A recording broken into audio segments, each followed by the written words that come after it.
Media sosial diramaikan dengan rekaman momen artileri Ukraina menembaki sebuah tank Rusia. Peluru artileri langsung mengenai tank Rusia hingga membuat mogok di tengah jalan. Drone pengintai merekam para kru tank dievakuasi dan melarikan diri.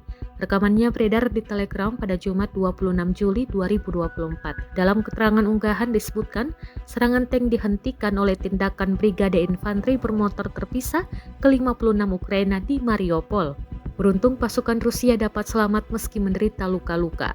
Belum diketahui lokasi tank yang digempur kali ini. Kendati demikian, rekamannya kini telah menuai berbagai komentar dari warganet. Dan diketahui perang Rusia-Ukraina telah memasuki tahun kedua dan belum menunjukkan tanda-tanda akan segera mereda.